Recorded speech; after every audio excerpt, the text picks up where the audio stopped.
Welcome to this explainer. If you're joining me today, it's highly likely because you, or maybe someone you love deeply, is walking one of the most incredibly difficult paths imaginable. Have you ever reached out for help, just totally desperate to find support and for someone to truly hear you, only to be completely misunderstood? It's just an incredibly painful experience. Today, we're focusing on women of worth who are seeking the support they need to learn how to trust again. We're going to dive into how you can start building safe relationships after the devastation of betrayal trauma. It's a journey that takes immense bravery, and I just want to validate right here at the start that the pain you're feeling is entirely real. But listen to me, healing is absolutely possible. So how do you actually know who's safe? For women healing from betrayal trauma, this question is just constant. And that deep, profound fear you're feeling, it makes total sense. After experiencing repeated deception, gaslighting, minimization, and emotional abandonment, your nervous system essentially rewires itself. It goes into overdrive, becoming hypervigilant to the sheer possibility of being hurt again. You might find yourself constantly scanning your environment, wondering, how do I actually know who I can let in? And then, right on the heels of that first question comes the really terrifying one. What if I'm hurt again?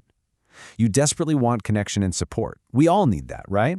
But at the exact same time, your nervous system is literally terrified of being re-traumatized.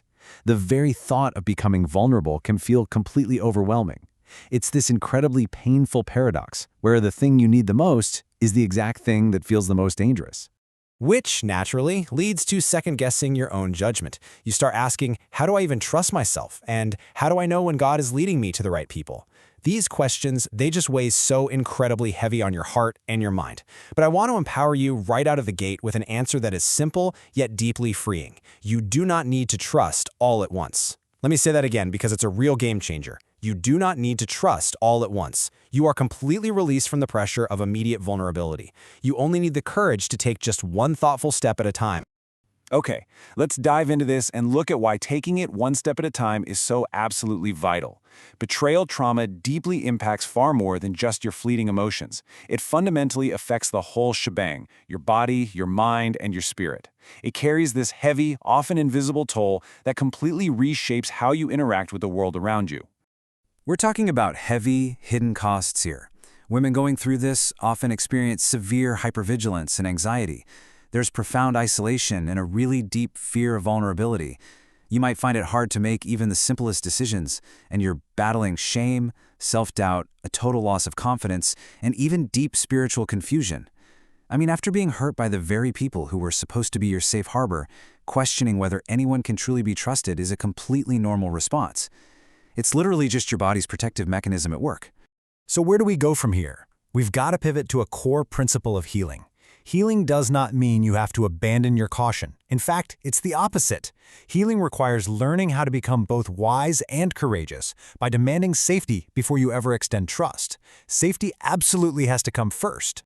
Because trust, it is never automatic. It has to be earned, and it's earned through repeated, consistent patterns of honesty, respect, and compassion over time. Think about the traits of a truly safe connection and ask yourself if the relationships in your life actually reflect these. Are you getting real emotional validation? Is there consistency? Do they respect your boundaries without getting defensive? Are they curious rather than harsh and judgmental? Do they keep your confidence and show genuine concern?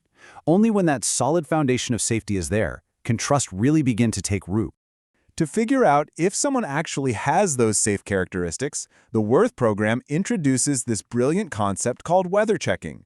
Think about it. You wouldn't walk out into a blizzard without checking the forecast and grabbing a coat, right? Well, you can actively assess another person's emotional climate before you open up your heart to them. You absolutely do not have to reveal your deepest pain right off the bat. And this brilliantly illustrates how trust transforms from this terrifying blind leap into a really smart, intentional process. Step 1. Just observe their patterns over time. Step 2. Ask thoughtful questions. Step 3. Share just a tiny little piece of your story. Step 4. Carefully evaluate how they respond to that small piece. Did they validate you? Did they keep it between you two? And finally, Step 5. You decide whether it feels safe to continue. You are entirely in the driver's seat here. Now, sometimes you might feel prompted to reach out for help, maybe to a bishop, a pastor, a friend, or a therapist, and that can feel downright terrifying. So here is a powerful script you can use to test the waters for safety. You can say, I have been deeply hurt by well-meaning people who did not understand betrayal trauma. Before I share more, I'd like to know what you understand about betrayal trauma. This is such a great, tangible tool. It sets a boundary, clarifies your expectations, and gives you back the control so you can safely assess their response. I know, setting a boundary like that can feel super intimidating, but please remember that boundaries are literally just an expression of self-respect. A lot of women worry that setting boundaries is going to offend people, but saying things like, "Hey, I'm feeling overwhelmed and need to pause," or "I need to stop this conversation and regroup," isn't offensive at all. It's a healthy reminder that we have choices. You are never trapped. Recognizing your own ability to choose is one of the absolute most critical ingredients in your healing journey. Now, even when you do all this, when you weather check and set great boundaries, opening your heart up is just emotionally exhausting. You might wake up the next day feeling totally exposed, anxious, or panicking that you said way too much. Believe it or not, there's actually a name for this. It's called a vulnerability hangover. It sounds kind of funny, but I want to reassure you that this is a completely normal physiological response. Your body is just reacting to the stress of opening up. And because this hangover is totally normal, you've got to actively plan for self-care to recover from that emotional wipeout. You need to use gentle practices to soothe your nervous system. This could be prayer, taking a quiet walk outside, journaling what you're feeling, listening to some calming music, intentionally resting, or just connecting with someone you already know as a safe support. Preparing for this emotional dip makes a massive difference in your long-term healing. As you're navigating the exhaustion and the messy trial and error of human connection, there's a much deeper well you can draw from. Often, the very first relationship that begins to heal is your relationship with God. When human relationships feel unpredictable or just plain unsafe, God remains completely steady. He is the ultimate safe anchor. And as you seek out divine guidance, He can lead you toward people who are genuinely safe, wise, and compassionate. And honestly, there is such profound comfort in knowing that Jesus Christ gets it. He understands betrayal perfectly. He was misunderstood, rejected, and abandoned by the people He loved. Yet, look at how He responded. He acted with incredible divine poise. He set boundaries. He walked away when He needed to. He stayed calm under intense pressure. He stayed connected to His mission and just kept trusting God. He modeled divine self-honor for us, showing us that protecting our peace is a truly holy practice. This whole idea of protecting your peace leads us to this absolutely beautiful core metaphor used in the Worth program. It's about the absolute necessity of creating a fiercely protected emotional and spiritual environment for your healing to happen. We call this protecting your greenhouse. So the crucial point is this: your greenhouse is that sacred space where truth, safety, and growth can actually flourish, and you, literally only you, are responsible for guarding it. You have full authority to limit your exposure to harmful relationships, to build up your boundaries, and to actively cultivate joy within that space.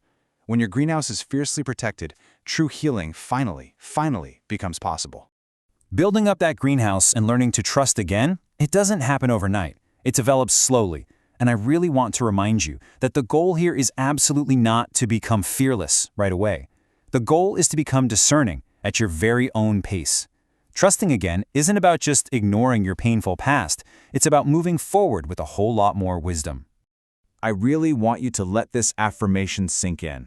I do not need to trust all at once. I can move slowly, assess carefully, and honor my feelings. God is so aware of you. Christ understands your pain perfectly. Safe people really do exist out there, and you do not need to rush this process. One thoughtful conversation, one clear boundary, one sincere prayer, that is enough. As we wrap up this explainer, I want to leave you with something to chew on. What is one thoughtful, courageous step you can take today to honor your healing? You've got agency, you've got immense worth, and you absolutely have the power to rebuild your safety just one wise step at a time. Thank you so much for joining me today. Go take care of your greenhouse.